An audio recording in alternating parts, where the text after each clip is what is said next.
So let's welcome our speakers for our panel discussion. Susan Lundberg, yeah, owner of the Capital Tech Search for 19 years, and in 2018 she started the New York Tech Loop, which is an association focused on growing the software community. Let's welcome Susan.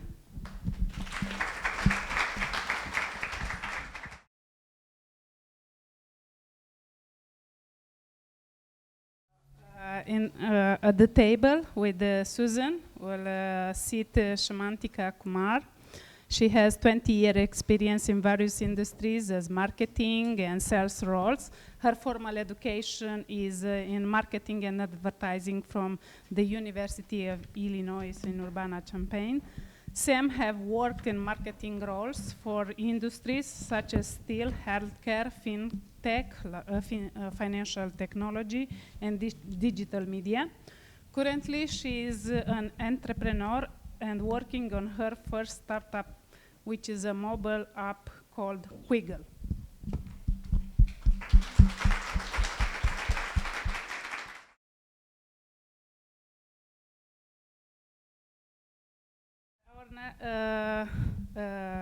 Next speaker to our panel discussion is Natalie Wysocki.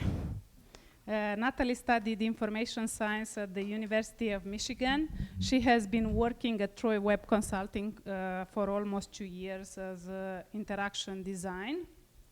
She loves her work because it combines art, technology, and people. While she is still early into her career, she aspires to grow as a leader and as a technically skilled designer.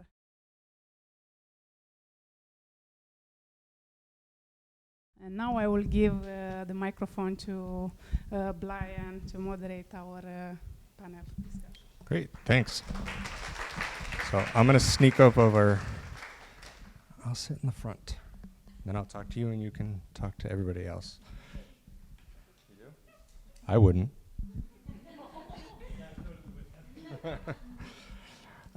Yeah, so we wanted to have a panel discussion with everybody here to sort of keep the conversation going from the talks that we had previously. So we want to dig a little bit deeper into these themes that we keep hearing about and real life experiences. How can we have better advocacy for diversity in the workplace, how they have to other colleagues that we have in the workplace that sort of help foster that as well. And we do have some questions prepared, so we'll just we'll kick those off first, and then we'll eventually open it up to the room to group in everybody else who wants to contribute. So first off, can you tell us a bit how you make the case for diversity in your organization? What strategies do you use? Do you have other people that you sort of lean on for ideas? And has there been any successes in your organization so far that helped you promote diversity?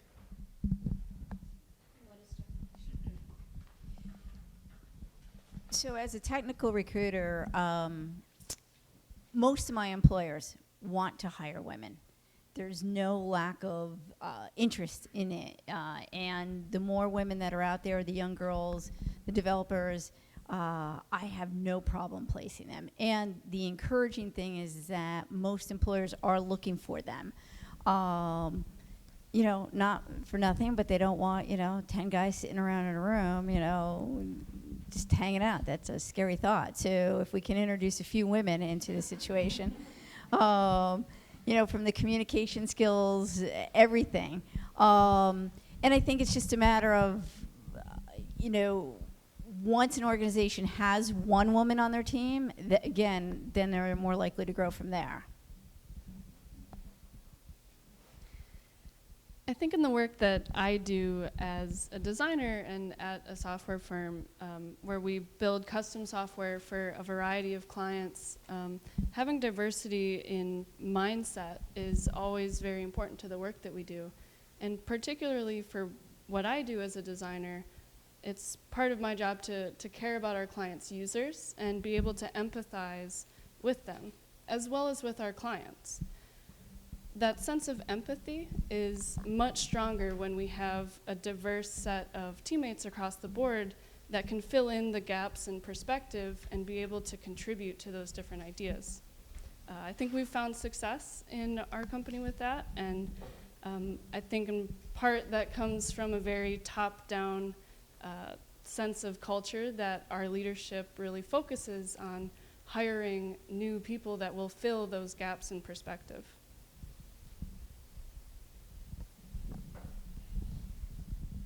Diversity to me means really more than just gender-based diversity. I'm a first-generation immigrant. I originally am from India. I was born and raised there. I came to this country when I was in my early 30s. So I had to go back to school again. I came here to the US leaving a job where I was 7 years into the job, had completed college. So, I had to go back to college, complete grad school, deal with 2 recessions, 2001 and 2008, and all of this without having a work visa, as well as being as diverse as one could possibly imagine. So for me, the word diversity really is a whole nother game. I mean, I'm talking racial, cultural, literally had to relearn my English because English is spoken in every country that speaks English in a whole different way. I mean, when I came to the US, I was told, you're going to the US, you're going to be speaking Americanese, So basically, diversity is a whole different game. So I experience diversity. For me, it is a matter of accepting really multiculturalism and pluralism is how I define the word diversity. It goes well past just being, gender acceptance.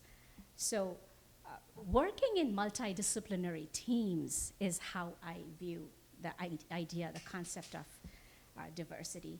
It brings a whole very, very new way of thinking about many different things, because most of us are really creating, whether it's a product or a service, we are not the ones who are going to be consuming it. Someone else will, who will probably be of a mindset or be coming from an area of work or of application which is completely different.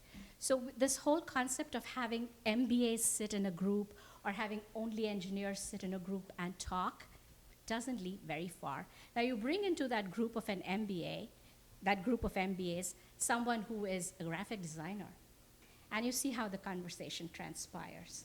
Now they're going to be thinking about developing a product in a whole new way. Now bring into that someone else who's a user of the product. It's going to go a completely different direction. So for me, the concept is one of multidisciplinary teams. I have always worked in companies where I've been in very highly male-dominated industries, and only female, working among engineers, but coming from in India, I was an English major. I actually moved into advertising and marketing after I came here. So I was a completely coming from, soft skills, working with engineers and financial people, a total misfit. But they wanted me there because I came with from a different perspective and could talk to them about things in a way which they never even considered. So basically, multidisciplinary approach is what I think is the name of the game as far as diversity is concerned. And you mentioned, Natalie, that it was sort of like a top-down, sort of like cultural thing that diversity is like really important. Is there any like more specific, like either policies or practices or like actual strategic tactics that any of you have experienced like through your career so far, of like how you why diversity worked and is continuing to still work? Sure. So in the application of the work that I do, we're a relatively small company, and everyone that gets hired, there's special care put into who that person is and whether or not they fit into our culture. And part of the culture that we try to create is one that encourages diversity and is inclusive. And part of the reason that it's so critical for the work that we do is because we work in multidisciplinary teams where we've got developers and designers and quality assurance and marketing all having shared conversations about a product. And in order for those conversations to be productive and cordial, collaborative, we all have to be able to see where the other one is coming from, be inclusive, you know, and of course we're all people. So some of us are maybe louder than others or shyer, and that's something where having a diverse mindset, whether it's your background, whether you're an engineer or designer, or just someone that can facilitate inclusiveness, that's what's really valued. So our strategies come from the people that we hire in knowing that they'll have the behavioral skills to be inclusive and enable their teammates to bring out all of those ideas. I think regardless of your organization, if you remember the golden rule of treating others as you want to be treated, that's the core. I think the other thing that is missing so much in today's environment is we get focused on ourselves and not understanding where that other person is coming from. And there's been a number of really recent good videos that talk about how girls are brought up, and there's wonderful talks that can talk about the difference between the male and the female and how the male compartmentalizes, and you know, the female's brain is all the synapses are going. And you have to take a step back and think about that, and maybe think about, okay, this is the way I'm interpreting it, but how is that other person processing, and what's their perspective? You know, I grew up with two brothers. So when I was the youngest, if you asked them, they would tell you I was bossy since the day I was born. And they're 6 and 7 years my senior, you know, and but I felt like I had to fight, you know, because I had two older brothers, and you know, so that obviously became part of my personality trait, and it shows through to this day. You know, so it's always important to understand, and when you're getting a group involved, to understand what are the dynamics of the group, what is going to make a group work better, and regardless of the situation, you know, to sometimes take a step back when people are going to disagree, and you're not always going to collaborate, and one person's going to take path A or path B, and you really know that A is right, you know, and figure out when is it appropriate to assert and when is it appropriate to get the buy-in that you need. And we get so caught up with going fast that we rush past that process. You know, but I think if everybody still focuses on the golden rule of treating others as they want to be treated, we'll have a nice work environment. Do you want to say anything? No, Okay. I don't really. No, that's great. Actually, it leads me into a really good question. So now, like we've had like really good work environments, really diverse group of people. Is there any specific examples that come to mind that one of your colleagues may have either stood up for you, or you've seen stood up for somebody else to sort of like support that that culture? Or even on the reverse, was there times where you maybe felt uncomfortable that something happened that maybe should have been addressed differently? You know, I would say something Stacey said that caught my attention today, where she was battling with, should I be a little bit more aggressive and direct, or should I be more like tentative in my, the way I voice my. So we have all of us need approval, and we need affiliation, right? We all want to belong with a group, and we don't want to even body language that is disapproving towards us, and we have our antennae. We will perceive it when someone is disapproving of us, even though they're smiling and nodding, and we have our antenna up, and we will perceive it. That this person and I not quite getting along, though we are trying very hard to. So I think what was your question? One more time, can you repeat? Just if there was any specific examples that you Yeah. would experience. So that thing, I think that happens a lot. We have this high need for approval, and people will sometimes, reach out to us to try and be approving, but to help us out. But I don't think it always necessarily works out that way. We have to be decisive, decide, kill other options, and take one path and go with it. The confidence has to, if you believe that this is a specific thing you need to do, you kill other options and go with one thing and go for it. That is very important, with or without someone definitely supporting you or not. I would say for me personally, I was very lucky that early in my career, I had two great mentors.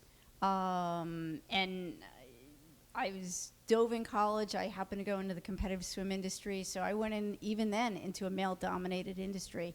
And I was very lucky that I had two great, happened to be male mentors who just empowered me to make good decisions, taught me along the way. And I think it's interesting is, again, whether it's a male or a female, to realize that if you have benefited from a good mentor, you have an obligation to make sure that you are doing it for somebody else. And one of the things that's really interesting, and we could probably have a whole nother conversation about it, sometimes I find that women are not as good mentors to other women as men can be. Yeah, I'm seeing a lot of the heads nodding out here.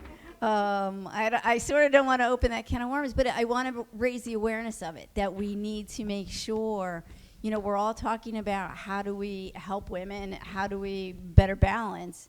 If we can't mentor, our own fellow female, we've got to take a step back and realize that, we're not threatened by them. This is a good thing. At the same token, when you get that compliment from a coworker, don't deflect. Women tend to deflect. You just hear that. You hear the oh. Thank you.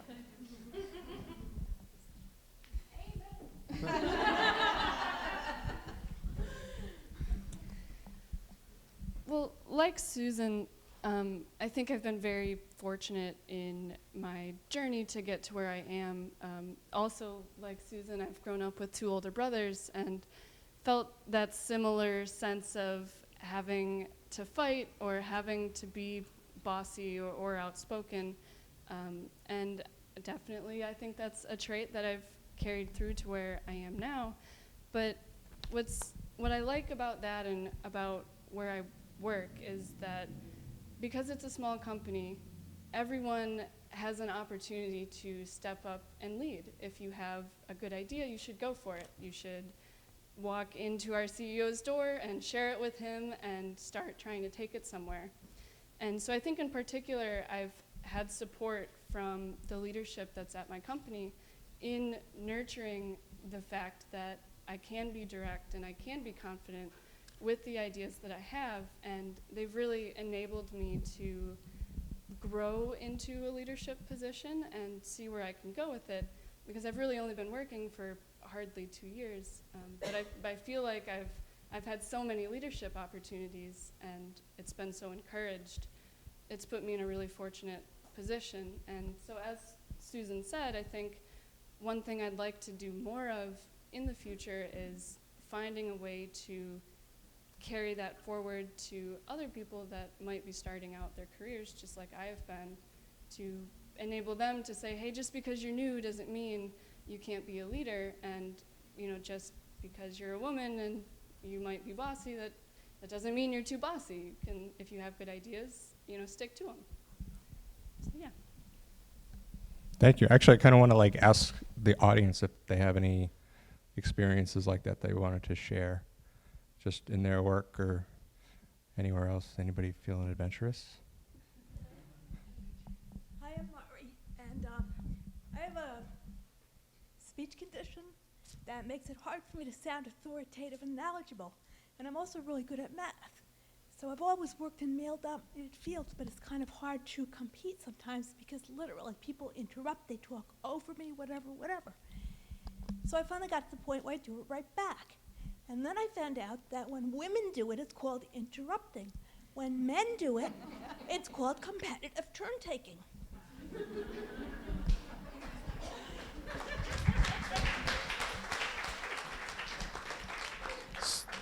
So how did you come out on top? Did you have an advocate that you work with that sort of helped you with that, or did you just all on your own? It's been different in a lot of different situations, but I've always worked in male-occupied fields, and sometimes I'm the only woman, sometimes I'm the woman.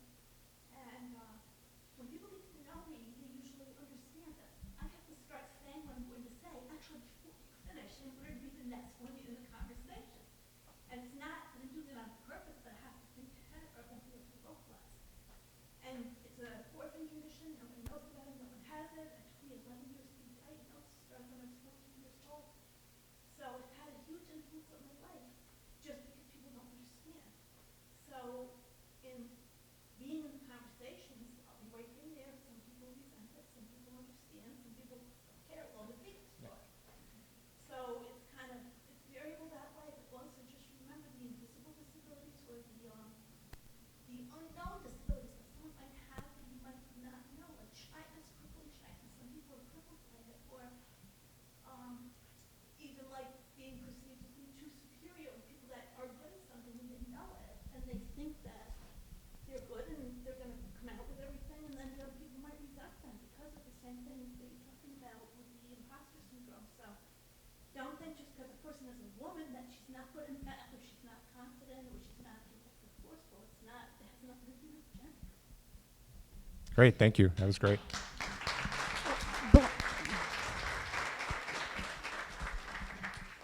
Well, I have an interesting one where it took me about 2 years of dealing with a developer who very much intimidated me.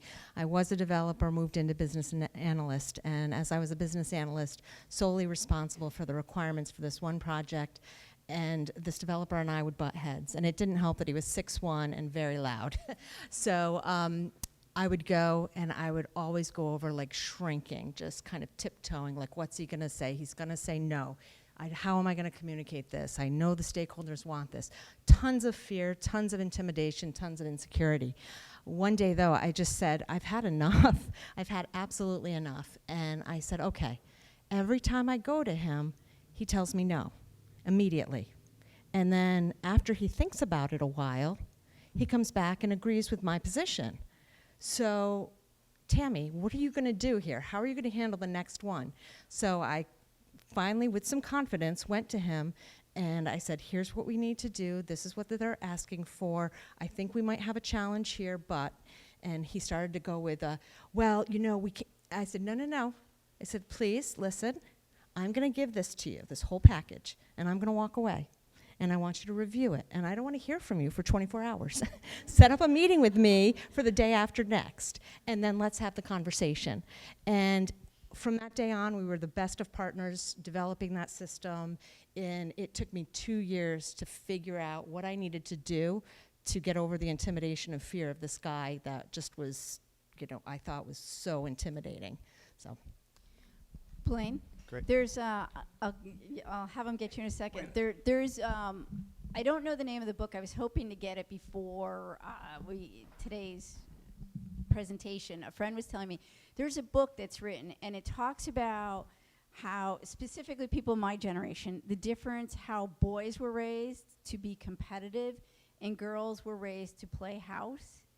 And we work that we want everybody, we want the nice family, we want everybody to get along, and boys were taught to be competitive. And you need to take that into consideration. I don't know the name of the book. If anybody can figure it out, we could say it before the end. But it really is something you need to take into consideration when you're dealing with or struggling with whether it's another woman or a guy on the job. Hi, I'm Stacey from Albany Can Code. In my last job, I worked in healthcare IT, and the company I worked for was great. They had, Vermont diversity, so, a lot of women, but not many people of color, because they're aren't that many in Vermont, as it turns out. But one of the things the women did there, we had read an article written by one of the women in the Obama administration, and they were tired, of course, of being spoken over and having their ideas just kind of ignored. And so what they did was they started sort of tag teaming, right? So a woman would bring an idea to the table in a meeting, and another woman at the table would say, I think what Jenny is trying to say is that if we, and then restate the opinion or the idea while giving credit to the woman who'd brought the idea up in the first place. And it was a way for them to sort of echo each other's ideas and get them heard more. So we started doing that in meetings and found that it had a great impact. The other thing you guys touched on, which I think is important, is that women don't often make good mentors for other women. And I think part of that is that we're used to almost being treated like the token woman in any environment. Like, I am Stacey, representative of all womanhood, and so when you're in positions like that, it's easy to see other women as a threat to your position, because if you're taught to be excited that there's one woman at the table, then my gosh, what is going to happen with two women? That can't stand for very long. They must be after my position as the representative of all womanhood. And so what I have found that has worked for me is to vigorously and insistently support all the women around me. It's hard for anyone to get into a competitive spirit with you when you are one of their most determined supporters. When you're restating their ideas, making sure they get credit, when you're calling out their hard work, when you're, helping them through difficulties in the office, it's really hard for any competitive spirit to stand. And, eventually, like, when people figure out, like, you're for real, you really do want to support them, you really do want to be in their corner, they, it turns the whole script on its head. Because we're not used to women doing that. We're not used to, like, sort of forming this posse in the office to help each other get to our best work. And so that's a tactic that I've used a lot, and it works really well. And it works just as well, actually, in your private life as it does in your professional life. So that's just what I wanted to add. Great, thank you. I'm actually going to continue. As she was reading my mind, I was going to ask, okay, how can we actually start to advocate for women? Because we talked about it, like attacking each other and not being very supportive. Like, let's put that back on the panel. And I want to ask that question to you guys. No, definitely. I mean, if someone says something that is of merit and of substance, then I would advocate for that person, man or woman, I mean, if it's a woman, great. Great. If it's a man, I'd advocate for that person too. So I would not. I think we have oftentimes, as women, not been given we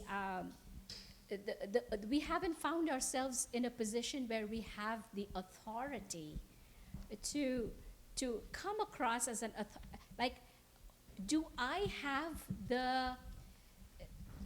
maybe we have questioned ourselves as to, do I have the ability to even, or is there any value in my saying someone else is good? What value is there? Maybe that, because a lot of women have not been in leadership roles, they have wondered, well, I'm just a fledgling, person here, a newbie or a rookie.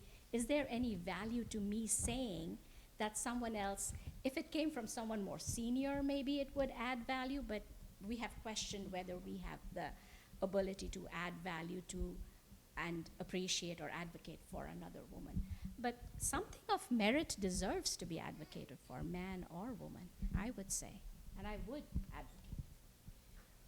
I think the other thing is to give the person an opportunity.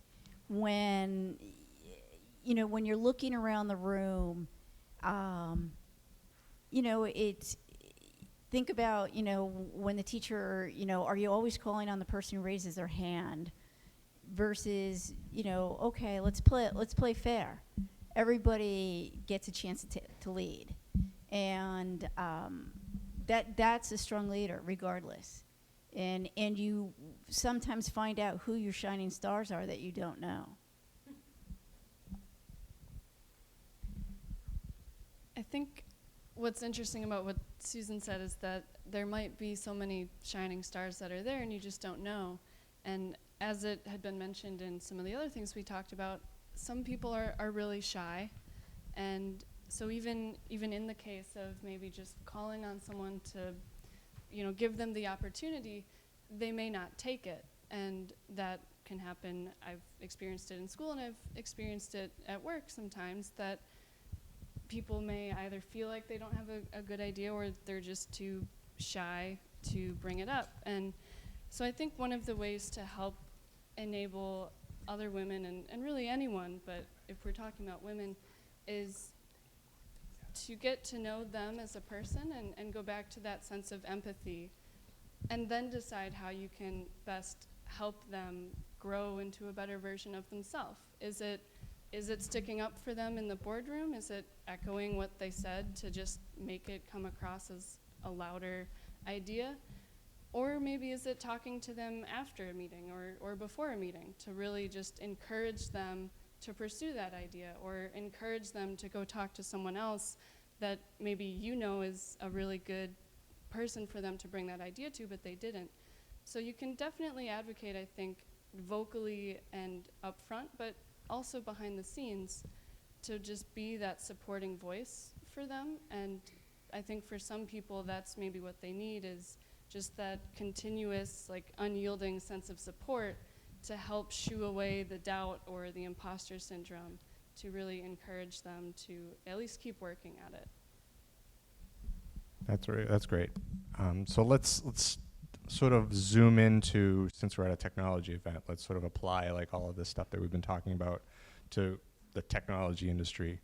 Are there any really big misconceptions about working in the tech sector as a woman today, or what specific challenges that are you finding based in technology are sort of top of mind that we need to sort of overcome and talk about more and address? Even though I work in technology, I work on the soft skills side of it. As a technology recruiter, I tell everybody I couldn't write a line of code if my life depended on it. And I do mean that.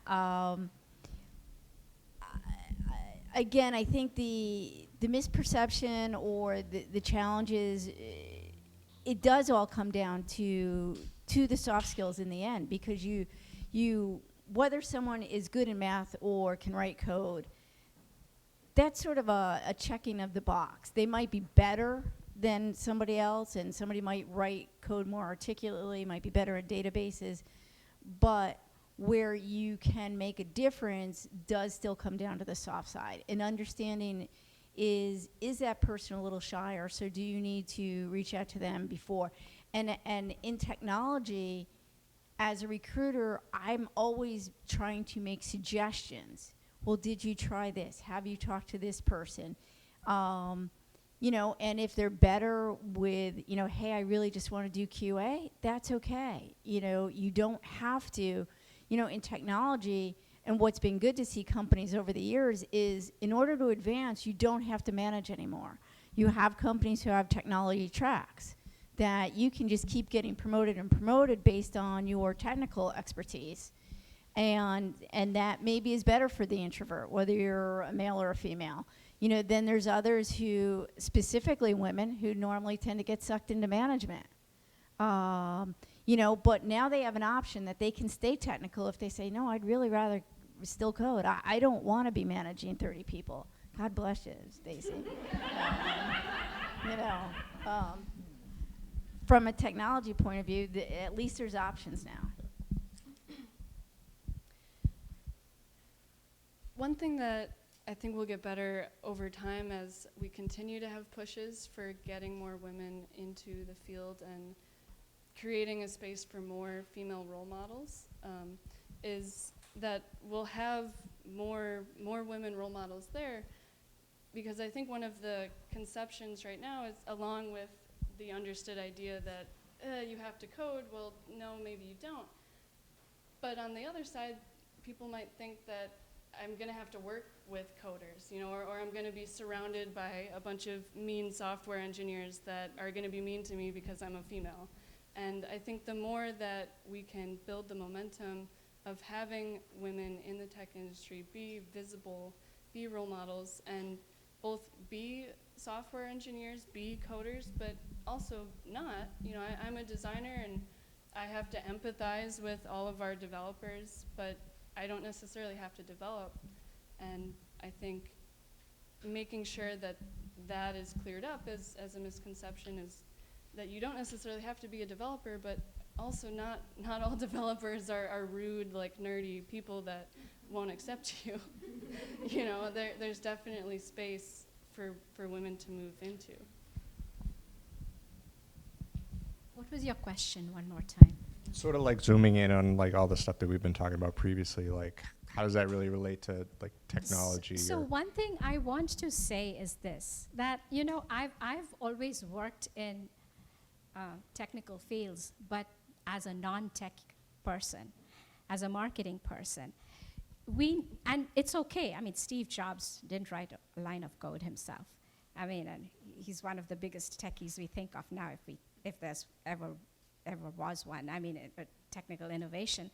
So you don't have to be a techie per se yourself, but it's very important, and this is how I've survived, to know the industry. It's extremely important to understand the industry, the market, the competition, and what people want. And if you know that, that's very important because that's where the product or the service is going. So that's been my experience, and that's why I've been valued as a marketing person in finance.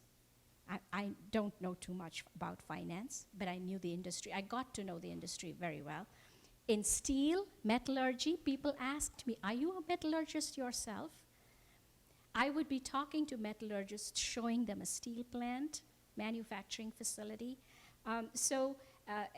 In healthcare marketing and a little bit in higher education, as well as in digital media, which was completely different. But finance and steel, metallurgy, very, very technical fields. I found myself an outsider, but I knew the industry, and that's how you get ahead or you get yourself accepted. Acceptance is important. I think that's one thing we find ourselves as non-techies. Techies tend to bond together and have a disdain for non-techies. That's the vibe they give us. That's the vibe we get. Unless then you come across as someone who is aware of the industry, and then you get acceptance. Because after all, we are all working for the industry and for the product or the service to be consumed by somebody, because if it's not going to get bought, then there's no industry. So knowing the industry is very, very important. So speaking in the industry, like why technology? Why did the three of you decide technology as opposed to staying in finance or going into a different job elsewhere? Like what's exciting about the tech industry? Like knowing all the challenges that we seem to have with diversity, why technology? So my story was when I was changing, I'd moved back to the area and I was changing jobs. I needed to reinvent myself, and you know, the internet and technology was just starting to emerge, and I said, I don't know what this is, but I think this is where I want to be. And I tell the story, the first time somebody said Oracle to me, I was like, Orca, are we talking about whales? I was like, you know, I had to learn operating systems, I had to learn programming languages, you know, every kind of database there was. And it's exciting, and it's where the future is. The thing that's interesting to me as a technology recruiter is anybody who's my age or thereabouts, you know, when you were a kid, if you were a girl, my mom was a teacher. I grew up thinking I wanted to be a second grade teacher, just like my mom and my grandmother. You know, and if you're a boy, you know, quite often if your father was successful, he was probably an attorney or a doctor. And so you talk to my peers, and it's like, well, why'd you become an attorney or a doctor? Well, that's what my father did. That's what I heard talked about at the dining room table, at the kitchen table every night. You know, now to women, there's so many more options. And technology is exciting. Technology, I think, you know, most people are out there going, wow, this is the wave of the future. I want to work in this in some way, shape, or form. You know, manufacturing, unfortunately, is really struggling, you know, so you got to keep moving forward. The college majors that exist now didn't exist 20 years ago, and what will exist 20 years from now are going to be completely different. Susan, I feel like we're going to have a parking lot conversation. My mother is also a teacher, and my dad is a teacher as well.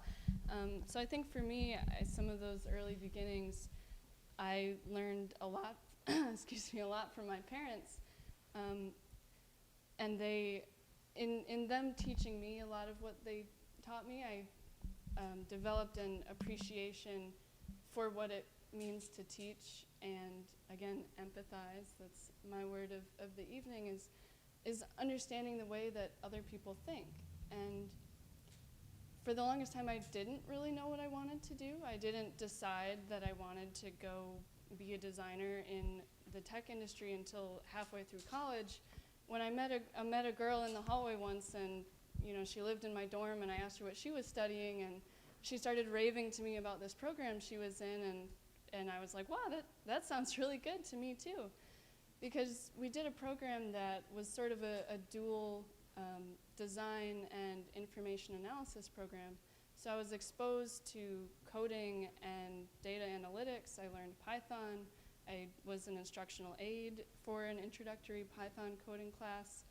And that was great for me because I got to teach Python to students. But what really pulled me into design is that I could still care about people, because that's a lot of what design is caring about how people think, what makes sense to them, what makes something feel easy. And you also have to care about computers and technology and code, whether or not something will work. And you also care about art, whether or not something is appealing or designed visually well. And that's really what brought me to my position as an interaction designer. I think, as I put in my bio, is just that it's really an intersection between people, technology, and art. And that's what I love about it. And I think for me, I wasn't deterred by the challenges in the tech industry, because I was so fortunate to have support and be kind of bossy and be used to the idea that if I want to do that, I can do that, and I'm going to make it happen. So I've been fortunate in that sense. Yeah. So we have about 4 minutes left, and I want to give you one last question, maybe get a quick answer from each of you. So as we're just seeing more and more women come into the tech industry and sort of be empowered to make their large impact on what the industry has become today. As we look back, we have the big conglomerates of Apple and Google and Facebook all started by men. So how do we keep this wave going so that we can continue to bring more of the empathy and bring more of the compassion and more of what women bring to the workforce to sort of bring the technology industry into the future that we want to have especially a safe future with what everything is coming out. I think there's two things that are going on. First of all, it does go back to realizing that women can empower women. There are more and more startup investment firms that are only investing in women-owned companies, whether they're technology or whether they're non-technology. Even if you look at some of the small seed funds that are, helping women throughout the world, interestingly enough, the women do a much better job of paying back their loans than other, if you're talking about microloans. If in third world countries, if they lend to women, they have a much higher rate of payback than when they lend to men. It's probably the same as probably true from a VC perspective too. I think women, the idea of taking on debt to start a company is daunting, and they take it with such sense of okay, I'm not going to go out and buy the most lavish office space I can do. They're probably still going to be pinching their pennies, and but they're less risk. We're still a little risk adverse. That's really an issue. And I think moving forward, if we're a little bit more of a risk taker, and we know that it's okay to fail. I think that's the other difference things, whether it's technology, whether going back to Amanda with the game, boom, You fail, you get back up. Women in general need to learn that that's more acceptable. Like with so many other parts of culture, I think, and like sociology, just the way that we behave as people, many of these challenges that we've been discussing are so subtle sometimes, and they can be hard to think about if you stop asking questions or stop engaging with it. So I think one of the ways to really keep the momentum going is to keep asking those questions and keep having events like this, keep reminding each other that the challenges are still there and that we have to work through it. And as with anything else, I think it gets better with time, that the more we can encourage discourse about it and have role models that are visible for young ones, they can see that maybe the tech field that we're describing now is not necessarily the tech field that we're painting the picture for them to see. I think if we can paint the picture for the younger generations of what we want the industry to be, then that's what they'll see it as, and that's what they'll grow into. I think women, it is a fact that, I mean, men and women are different in many ways. There's no point in denying that. We are not equal, we are not the same. We are equal but not the same. So women do have more of a confidence problem, or at least men are better at disguising it. Let's admit that. And women have a higher need for approval, or for being liked or not being disliked. Men seem to be able to, again, disguise that, or disguise their, aversion for disapproval. They'll manage without approval if they have to. But women have a higher need for approval. So that is definitely the case. So confidence is a huge thing that's lacking. It's a fact that women will not apply for. Women are conservative by nature. I don't know if it is, it's something in our biology, if there's a biological basis for it as nurturers. I mean, what is the reason that men and women are different? Maybe, millions of years ago, evolution, it's maybe evolutionary. I mean, because men were supposed to go out and hunt, and women were supposed to gather and take care of babies at home. I don't know why we are different, why we've evolved to be different. But we do have different psychological needs. We feel fulfilled with different things. We enjoy doing different things. And some of the choices we make are not because of society, not because of culture, or not because of unequal opportunities, but of our own choosing. So we choose those differences ourselves.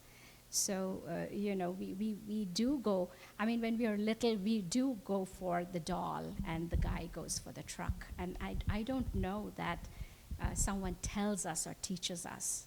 It's something in our brains, in our psychology, and I don't have the research or the knowledge to know what it is or why it is or where it comes from, but it is. And the more we acknowledge it, then we begin to deal with it. It is best to acknowledge it and admit to it. And maybe there is research, or we need to read up about it and understand it better, and then we can deal with it.